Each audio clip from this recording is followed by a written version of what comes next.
Welcome back to Behind the Gate. Today we're joined by Christopher Baity, founder and executive director of Semper K9 Assistance Dogs, a nonprofit that rescues dogs from shelters and trains them to serve veterans and their families. Christopher's background as a Marine Corps dog trainer gives him a rare perspective on both sides of the leash, how service animals change lives, and what it takes to run a mission driven organization that depends on precision, compassion, and trust. Christopher, please introduce yourself and the work you do with Semper K9. My name is Christopher Baity. I'm the co-founder and executive director for Semper K9 Assistance Dogs. We are a national 501c3 nonprofit. Our mission is to enhance the quality of life of disabled veterans and their families by providing them a service dog free of charge. We network with breeders and acquisition opportunities all across the country, trying to pick the best dogs we can from different breeds, specifically floppy-eared or soft-mouthed dogs, golden retrievers, Labradors, poodle mixes. Mhm. But we raise these puppies for anywhere from 12 to 18 months. We bring veterans in. We send them through a 30-day immersion course with an entire cycle of veterans with their service dogs.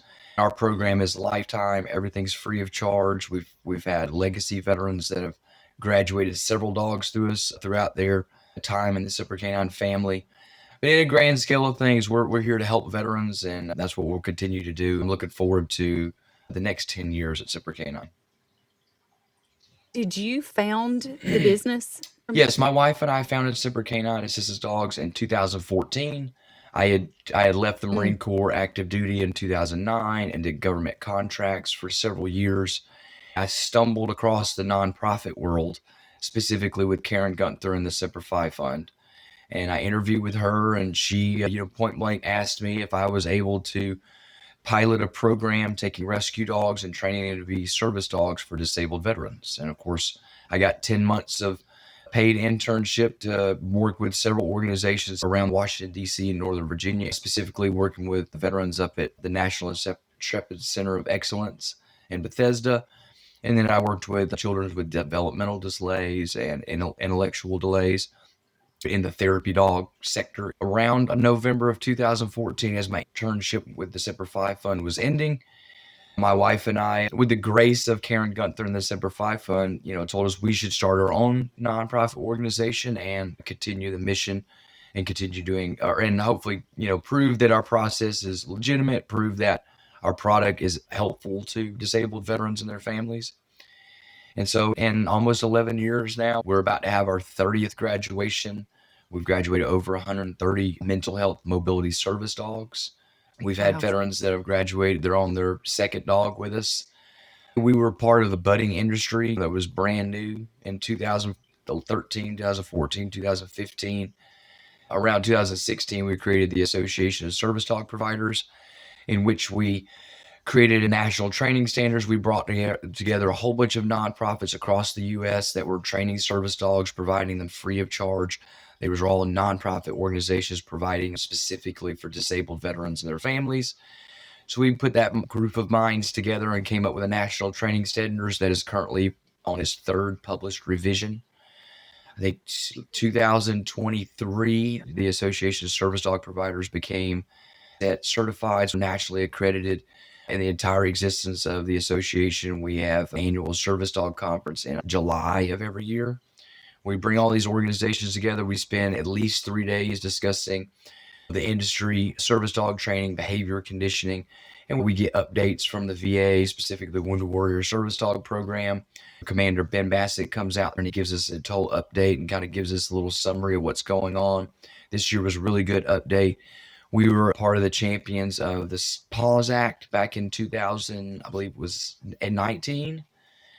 And then we're right now, we're currently, as the Association of Service Dog Providers, as well as the Semper K9, who's the founding member of the Association of Service Dog Providers, we're currently championing the SAVES Act that is getting a lot of co-sponsorship and support in the House and with the policymakers. We're hoping that, I know everything's kind of shut down right now, but we're hoping that when they do get back to work up there and they're able to look at the SAVES Act, that they will see that this as a much needed program that has been proven across the country. I believe there were 23 different organizations that were involved in that. Unfortunately, it might be too premature. We're all still waiting on some data and some numbers to come out of Mhm. that. I think it's been in operation for 4 or 5 years now.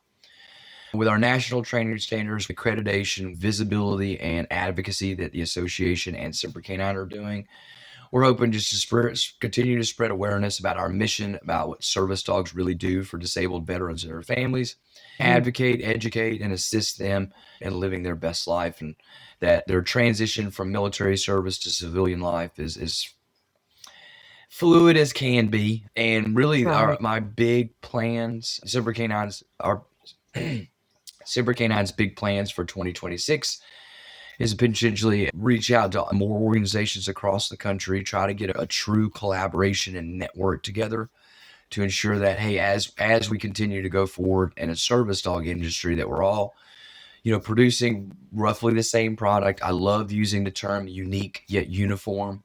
What I am starting to Mhm. see 10 years in the service dog industry and really 25 years within the entire dog training industry, that people don't talk and everybody wants to kind of make their own rules. Everybody's trying to be different than everybody so they can market it and they can advertise, maybe get a little bit more funding and be able to charge a little bit more for their dogs, which I'm all for. I think we all have our bills to pay. We all have to feed ourselves. We all have Mhm. families to take care of. When we created the Association of Service Dog Operators and really collaborated to create these national training standards, bringing these organizations together, advocating, pushing legislation, and minimizing regulation.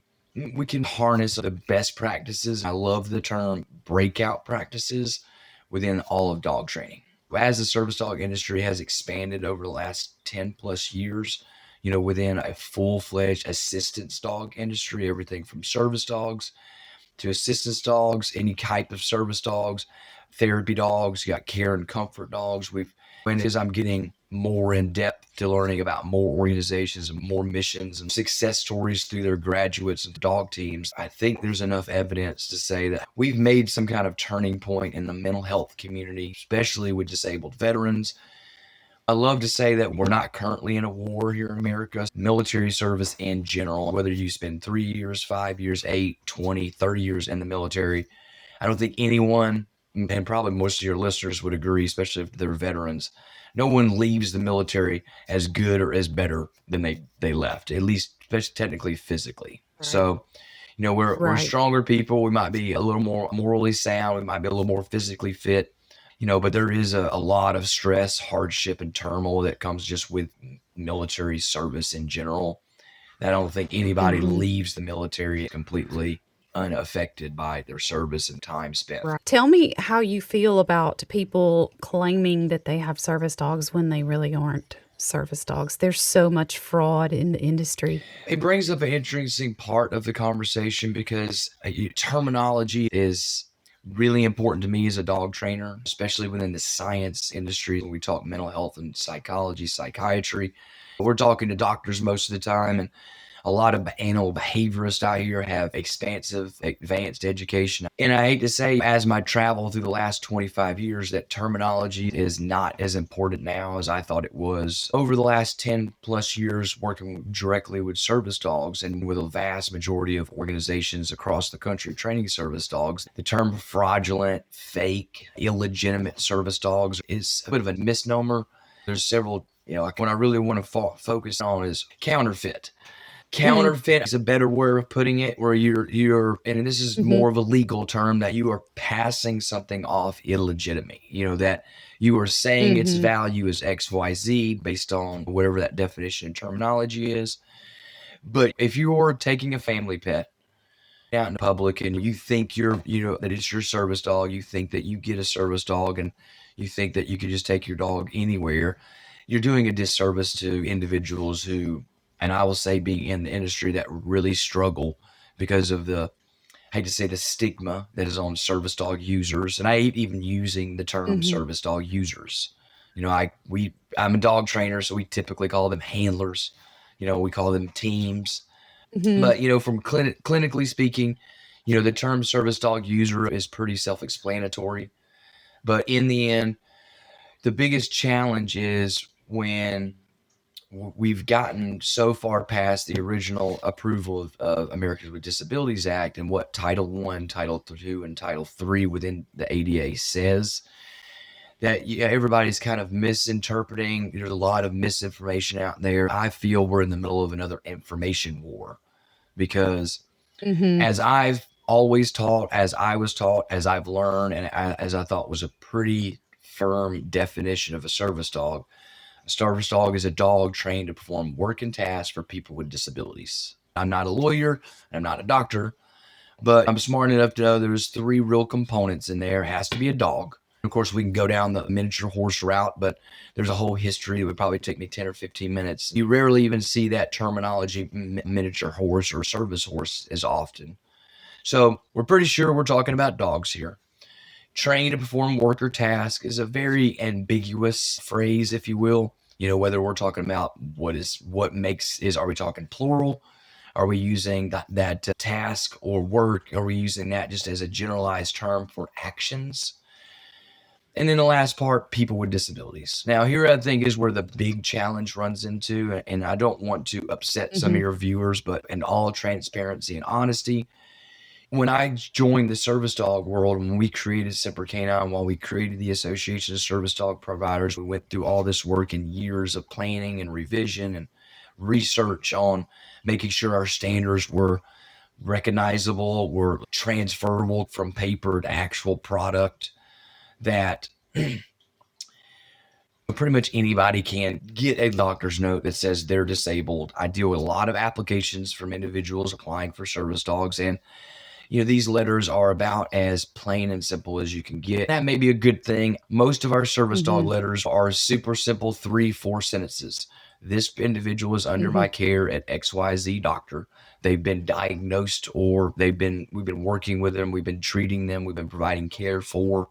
The terms are all over the place for such and such disability. And that disability falls within a certain criteria. Our control vector for ensuring that we don't get thousands upon thousands of applications is that we focus on post-traumatic stress, traumatic brain injury, and military sexual trauma. Over the years, we've created what we feel we've coined mental health mobility Mhm. service dogs.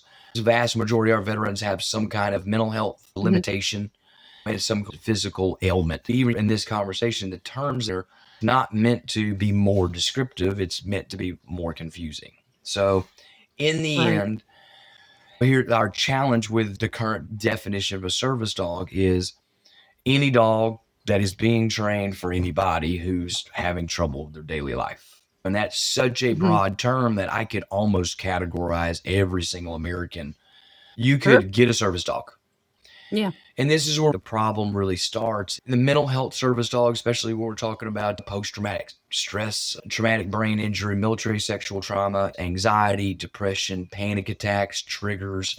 There's this broad Mhm. term of symptoms, hate to say causes of what the actual definition of their disability is, creates such a acceptance that there's not a full list of the DSM-5 tells us a lot, but doctors aren't talking to clinicians. Clinicians aren't talking to veteran service organizations or providers. And those providers are having to create the wheel from scratch without talking to anybody else in the industry. So 2010, 2012, 2014, when post traumatic stress wasn't just adjustment disorder. I did a Marine Corps deployment to Iraq in 2004. When I came back and was going through treatment in 2005 at the Naval Annex, post traumatic stress disorder wasn't even a term yet. I got diagnosed with Right. adjustment disorder, and half the guys I deployed with all got adjustment disorder. That was where the issues started. It became a new industry. Fast forward, we're 10 years into a war, and we've got a lot of data really hurt men and women coming out of combat and military service. The psychiatry industry is trying everything under the sun. They're trying every Yeah. Yeah. traditional and non-traditional, every typical and non-typical treatment and care, and collecting as much data and, and getting our quality of life reports, getting our mental health assessments and getting all that information. And here we are 15 years into the battle against mental health. We've seen a shift where every disability would benefit from a service dog. I can find any disability that's in the DSM-5 and can find an example of someone who their Mhm. doctor wrote a prescription for a service dog, or at least some form of therapy or care. That wasn't Mhm. surgery, wasn't medication, wasn't super intense therapy, trying a little bit of everything. Right. I know I'm going to get off topic, so please. Tell You sparked something that I wanted to ask about. So there are emotional support dogs and then there are service dogs. Talk to us about the difference. Well, I'm not a lawyer, I'm a policymaker. As I read ADA and what I know about my interpretation, true interpretation requires context and hands on experience.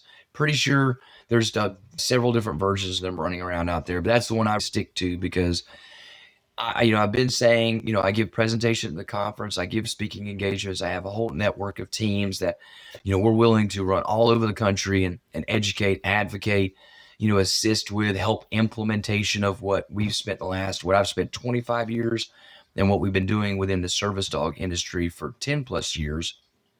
Here are issues we're running into. Pre-COVID, mental health was pretty well accepted. Veterans with disabilities were pretty well accepted. There was broad range of care and treatment through Bethesda, through Walter Reed, and all over clinical practices around the country that were talk therapy, group therapy, it's activities, especially immersion activities like Wounded Warrior projects, sports events where similar individuals struggling with the same thing accomplish the same goal together.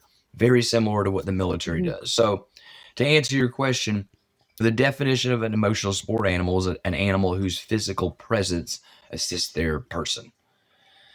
And now, when you Mhm. get into therapy dogs, where the dog is trained to be in certain situations or deal with even more intense situations with multiple different people, their Mhm. physical presence or actions they can perform assist and make the situation better. An example of having a dog helping a child with a developmental delay walk up the stairs because they're going Mhm. through the Mhm. emotions and that fluid activity. It's training their brain, cognitive response, neuro pathways. And then when you get into service dogs, this is where I believe, and whether the industry argues with me or not, my interpretation of the data and what I'm seeing is the true successes for service dogs are habit building, behavior building, building certain routines and schedules. You're almost retraining yourself. I've been calling myself a National Geographic dog trainer for years because I really harness that. We're selecting dogs that perform what we want them to do.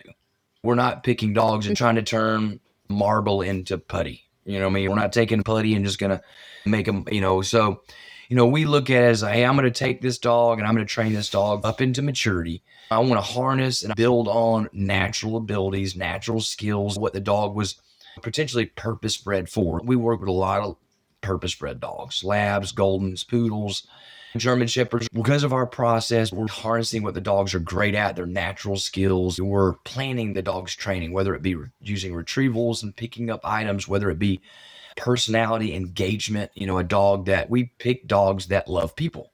My wife and I are great imprinters, if you will. The example I use is, I'm a template for a disabled veteran.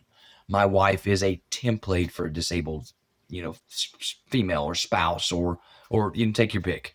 And so when we bring puppies in, Mhm.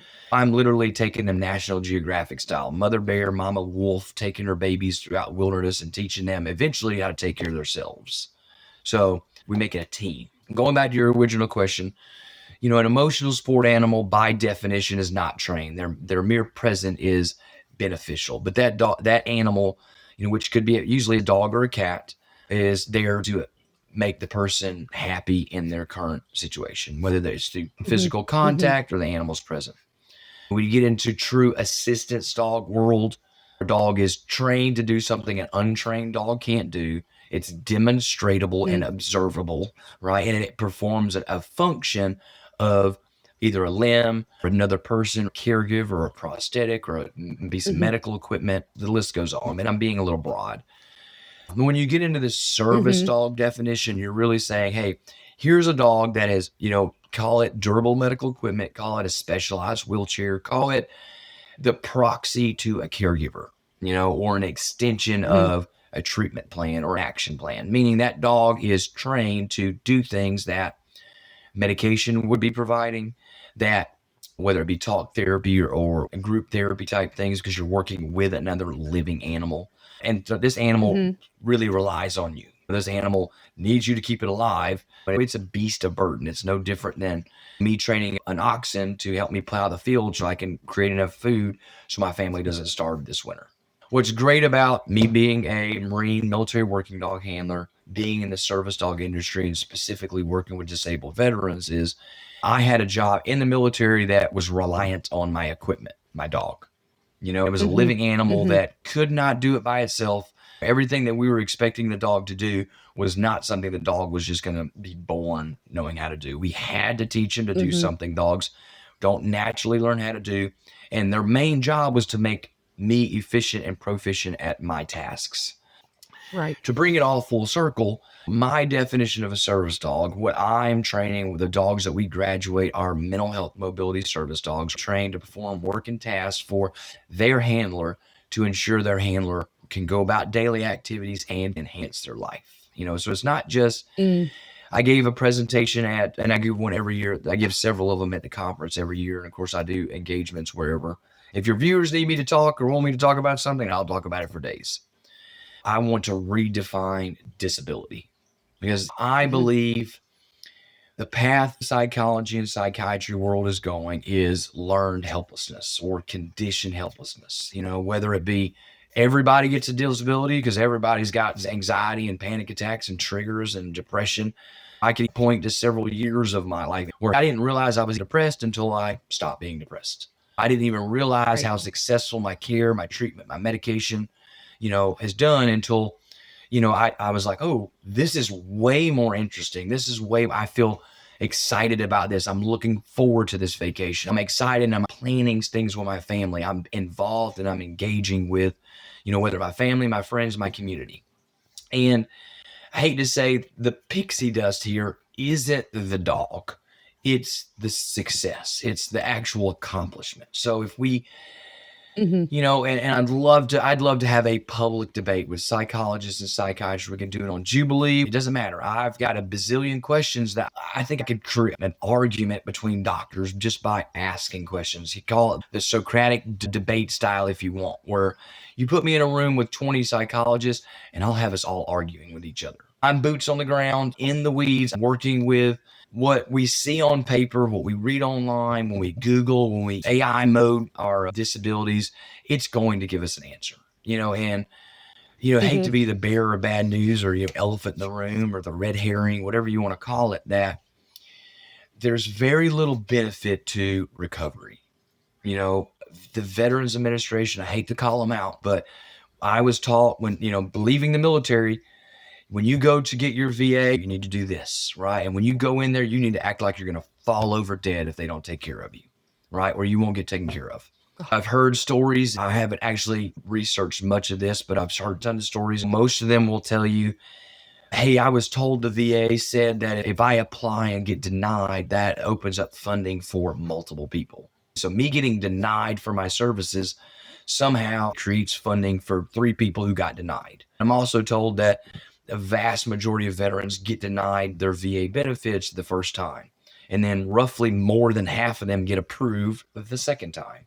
But that just tells me that the more you beg to be disabled, the more you ask and request to get benefits for being so broken. And when Mhm. you do win that and you get that success and those checks start to come in and you get those doctor's appointments and you get that care you really want, there's a extreme fear of losing that. I had a Right. veteran. Yeah. You become dependent on it. Yeah, let me finish this. So, before I jump to a good veteran story, and this was 10, 11 years ago, that veteran is a great success story now. I gave a presentation at this year's annual conference where I wanted to redefine disabilities to not be the inability to perform a function or do work. I hate the fact that disability is culturally and societally defined as unable to work or Mhm. problematic in the office or needs special attention and care. And it's very dehumanizing. It's very demoralizing, right? Mhm. Especially if you're a disabled veteran who's been through combat, got a chest full of ribbons and a book full of accolades, and you're told you're too busted, you need to stay at home. And then we went through COVID where Mm. everybody got a disability, everybody got a service dog, at least it felt like, from the industry. Mhm. And so I want to redefine disability to not be the inability to work or the inability to do something, that it is the desire or need to redefine or relearn how to do a certain activity. When we go through therapy, physical therapy, talk therapy, and group therapy, the objective is to accomplish something, succeed in some form or fashion. I'd Mm. love clinicians to argue with me when a client comes to see me, whether they've been diagnosed by somebody else, been prescribed other medications. My objective is to get them self-reliant. I'm not a doctor, and I'm definitely not anyone's doctor, but my objective is to make you better than when I saw you. We see this in the Mhm. military and Mhm. in prisons. A prison, take it how you want, these rehabilitation institutions, for the most part, will not release somebody until that person is better than, at least as good or better than when they showed up. You know, a Right. hospital, I would think, would follow this. If prisons are doing that, you would think hospitals and doctors and Mhm. clinicians would be doing the same thing. Well, that translation into the service dog world is not there. Now, I fully understand that guide dogs, that people who are blind relying on a guide dog, that people who are deaf relying on a hearing dog, that we're not talking about exactly the same thing when I talk about a mental health service dog or a Right. PTSD service dog or a traumatic brain injury dog. I've heard comfort crisis dogs, anti anxiety dogs, PTSD dogs. When I'm giving a veteran a service dog, when we approve them, they go through anywhere from 6 to 18 months of pre training.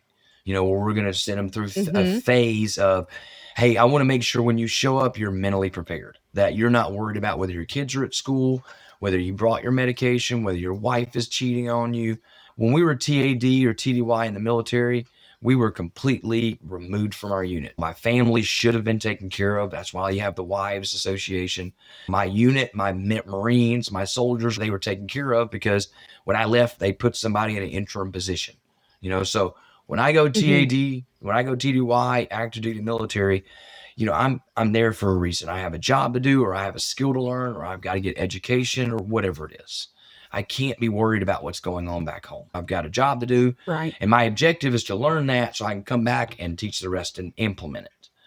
So when a Mhm. veteran, goes through this phase, and I'm talking to them, I want to ensure that, hey, everything on when your class date comes up and your cycle is beginning, we're planning and booking your flights and hotel and your courses, that when you show up, you're ready to work, that you're not worried about what's going on at home. You're there to learn a new skill and learn how your service dog was trained, how to continue to maintain and manage their behavior and abilities, right? And then continue that on until either the dog is too old and has to be retired, or is physically unable, or your disability progresses in some direction. So Mhm. when we Mhm. bring them in, we're bringing them in for a bare minimum of 21 non-consecutive day habit building course. Having a service dog is not a hobby. It's not something I do on my free Right. time. It's not, and then when I get really into the weeds, because I can group, and I hate to be this way, I'm sure I'm not the only one. I could group every veteran that goes to a veteran service organization or goes to the VA or goes looking for help or talks to a nonprofit and applies for services. They fall within 3 categories, and we want them to change categories. You know, that first one is we want them to come in, and they usually, when they get a service dog or they get approved or they get care, they get treatment, they get surgery, we are changing their life. That it was whether total life-saving care, the dog kept them from falling down for the last time, that was going to put them in a wheelchair, or the dog kept them on a Mhm. routine and kept them into activities. That leads into that second group of veterans, which fall into a category of either when they get this care, or in our example, they get a service dog, that either halts or reverses a downward spiral. Halting or reversing should be why we get care in the first place. Something's wrong with me. Right. I don't know what to fix it. I need Somebody help. tell me Mhm. what I need to do. Right? When we say enhance the quality of life of veterans, that's what we're doing. Like I am literally telling you, stop doing this, do this, come here. I want you to learn how to do this. I'm going to give you the equipment, the tool to do it. But if you do not do any of this, you're wasting both of our times. So I hate to be the one to say it, that, you know, either service dogs are curing something, rehabilitating something or fixing, I hate to even use that term, fixing something, right? Or I'm completely defrauding the public, because any mental health dog that is given to a mental health individual, if it's not making their life better, then what are we doing? We're just giving them work. We're Right. patting ourselves on the Right. back by pawning off our products, if you will. So Mm-hmm. that third category, Oh, go that ahead. first category, changing their lives. That second category, Mm-hmm. halting or reversing a downward spiral. And that third category is a final comfort. It's either before they die of natural causes or their own decision. Whether that decision is an action or the decisions they made and they are living on the street and refusing care, doing illicit drugs and refusing rehabilitation and recovery. If they're seeking adrenaline or destructive behavior and not willing to talk to Mm-hmm. somebody or about where they should go.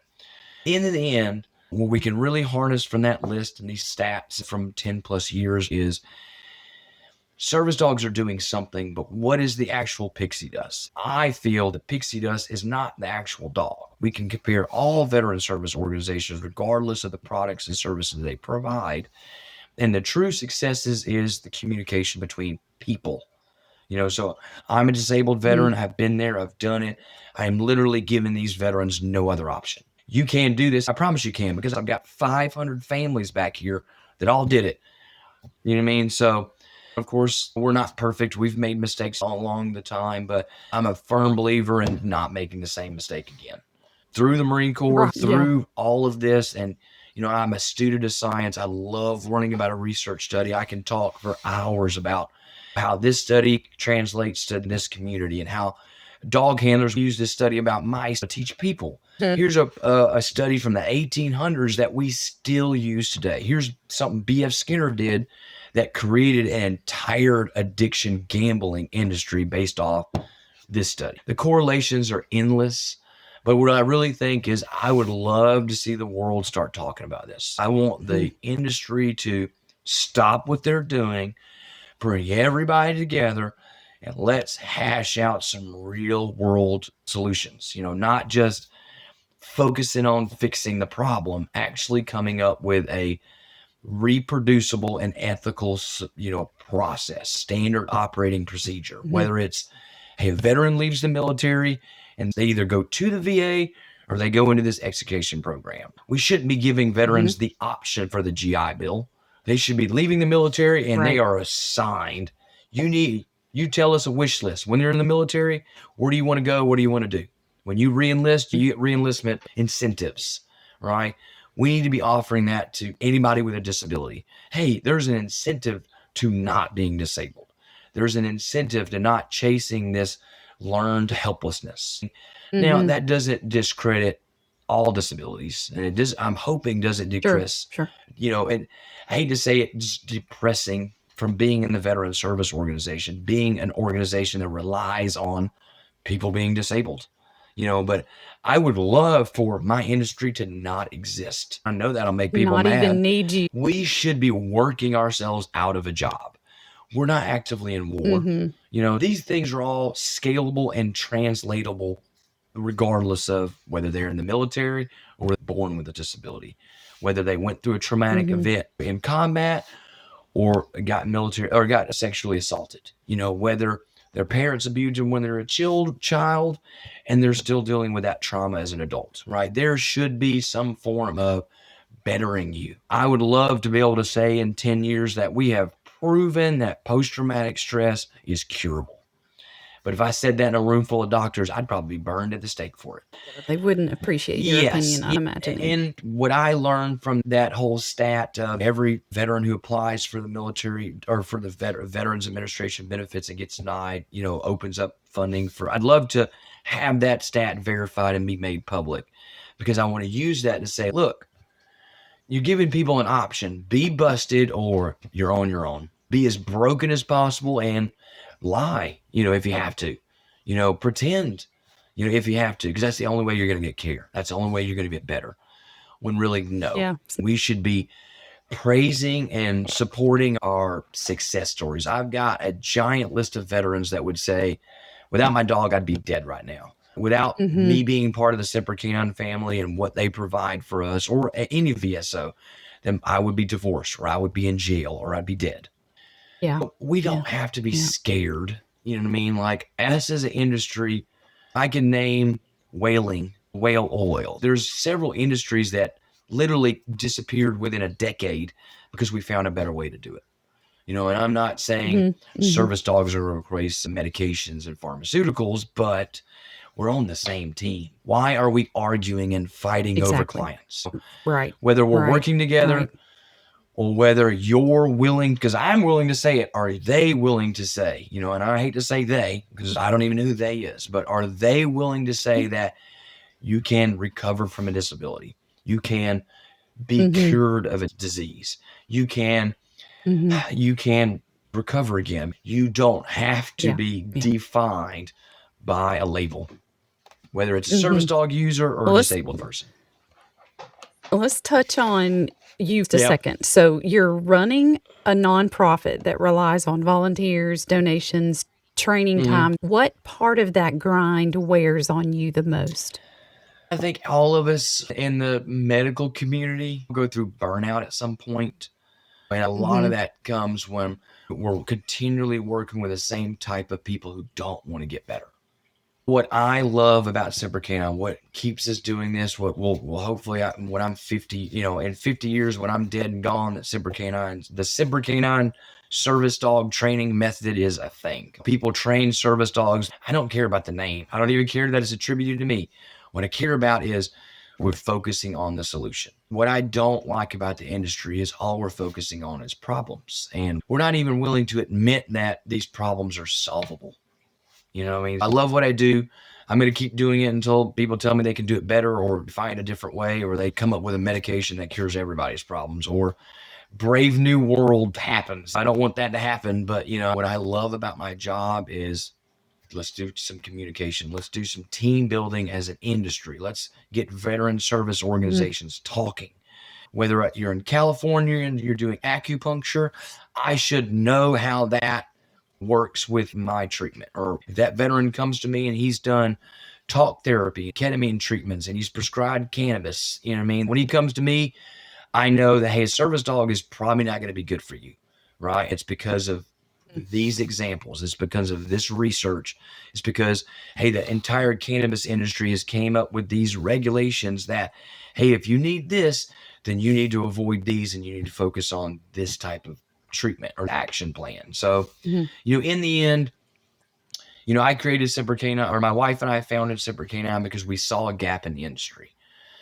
10, 11 years later, the industry is pretty well saturated with veteran service organizations and companies out there providing products and services.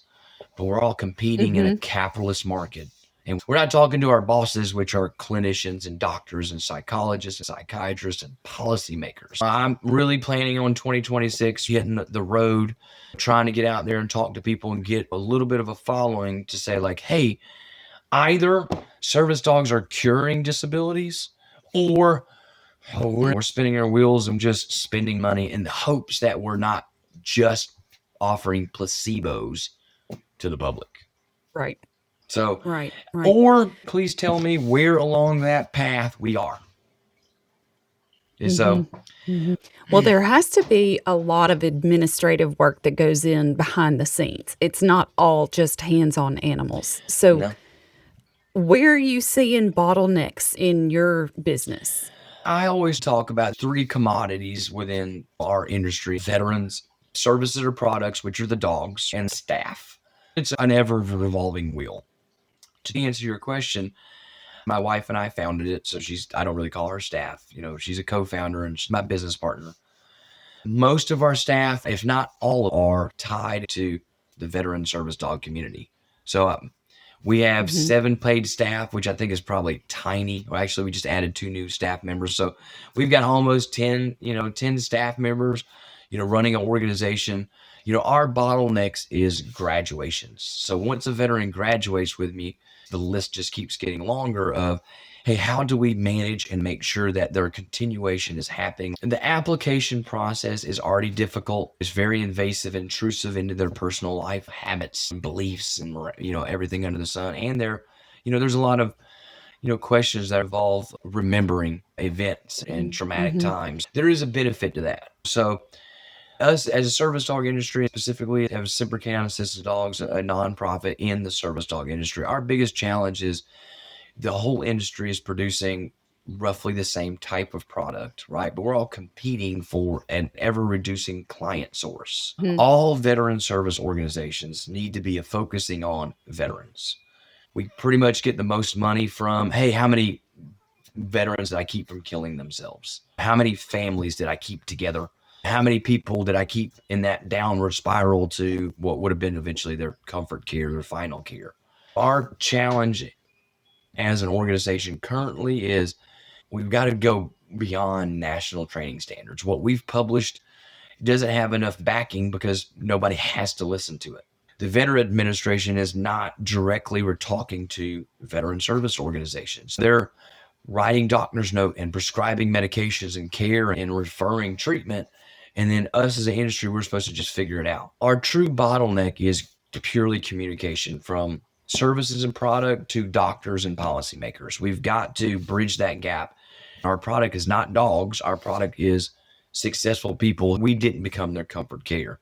We halted or reversed that downward spiral. Every veteran that gets a dog, every veteran that gets this medication becomes a success story. We changed their life and they became not a statistic, they became an example of cure, treatment, help, or support, or you can pick your word. I don't care what we decide to call it, but let's pick something that's not just everybody's broken. Let's just give them medications and dogs and group therapy and hope the problem goes away organically. It's just not going to happen. When you look at the next 5 years, what do you think needs to change to make the work more sustainable? I would really love to see some actual data being shared from veteran service organizations. We should be able to compile. We have AI now where you can search 48 websites in 3 minutes. We should be able, it should be a requirement that our success rates are public. The amount of applications that we approve and disapprove should be public to psychologists, clinicians, researchers, PhD candidates, and research grant programs. The industry should be requiring us to be managed by clinicians. I'm not required within the industry or anything that I'm aware of, and I'd love a viewer to prove me wrong. I'm not required to be really public about how good we're doing, how bad we're doing, how much money we're spending per veteran, how many dogs we produce per organization, whether you're producing service dogs or trips to DC or hunting trips for veterans or an education avenue, whether it be for them to get education and treatment or to say, hey, I'm a success story. There can be more people like me. I would love to see, I hate to say it's going to require more regulation, but I would love to see transparency. Organizations that are willingly transparent to say, hey, why am I not getting the same results as this organization? Yeah. This service dog provider, I'll use Canines. Let me give them a shout out. I'll use Canines Warriors because they are the largest producer of service dogs in the United States, right? Why are these organizations in California and Illinois and Florida and Georgia and Virginia not able to produce the exact same products or the exact same amounts as organizations with Assistance Dog International? That organization, the association, we're as transparent as it comes. Our direct competitor is Assistance Dog International. They won't even talk to us. We don't get invited to their stuff. They don't come to our stuff. We invite them. They don't care. I have to get another organization that wants to work with me to invite me and get me, and they have to pay for me to go. I can't just show up. So if you're out there and you want to start a service dog organization, I hate to warn you, but you're going to be fighting an uphill battle in a saturated market with people who don't agree and don't talk and have zero intention of helping you succeed. And that needs to change. Yeah. That seems to be a common theme that you've addressed throughout this whole podcast of a lack of transparency and communication. Yeah, it's top to bottom, it's inside to out. It's not just service dogs. It is the entire veteran service organization, nonprofits, whether they're St. Jude's or pick one. And most of it's because it's too hard and it costs way too much money for me to find answers that should be publicly available. I love FOIA. I love the fact that we have this law, but we've got the internet now. There's got to be a solution to quick information, true, accepted, fact-based, peer-reviewed, data. I can't just Google, are service dogs a good thing? Because I could just Google that. Viewers, Google it and tell me what you find. When I Google it, there's no yes or no. I can find an organization that thinks I'm terrible, that Semper K9's dogs are not service dogs. I can give examples of organizations like, you're doing the wrong thing for the wrong reasons for the wrong people, right? Who am I? I'm just Christopher Baity, top dog trainer. So, my plans for 2026 is, try to find out if these solutions want to be found by the industry. But in the end, we're going to keep doing what we're doing. We're going to keep doing our mission until the government, which I don't think they'll ever say, stop doing what you're doing. I'd love to say that the administration at some point literally says, Canines for Warriors, Northwest Battle Buddies, Semper K9 Assistance Dog, the Association of Service Dog Providers. These are organizations that are doing the right thing for the right people, for the right reasons, and we're going to back them. And we don't have that currently. Yep. So whether need to be some regulation. Well, Christopher, this has been incredible. Thank you so much for everything that you're doing. If people want to learn more about you and Semper K9, where do they go? Please visit our website. All of our social medias are on all the major platforms. Semper K9 Assistance Dogs. Our website is semperk9.org. Please visit the website for the Association of Service Dog Providers. That website is servicedogs4vets.org, but it's the number 4. If you go to FOR, you'll still find us. But servicedogs4vets.org, the Association of Service Dog Providers, we've been in the industry going on 10 years. We consider ourselves dominant. We're staying alone. I'd be willing to have a public debate, the association versus any other organization that thinks they have national training standards that are better than ours, that what they're doing is correct and what we're doing is wrong, that they have scientific backing, that our standards are not legitimate, that our products are not successful. But we need to open up discussion, whether it's me debating every force-free trainer out there, whether it's force-free trainers arguing with e-collar trainers, I don't care. Whether it's for-profit organizations arguing with non-profits about whose dogs are better, I don't care. But the only way we're all going to get better is we got to start competing. We got to start, challenging each other. I would be willing to change my entire process if you could show me an organization that does it better.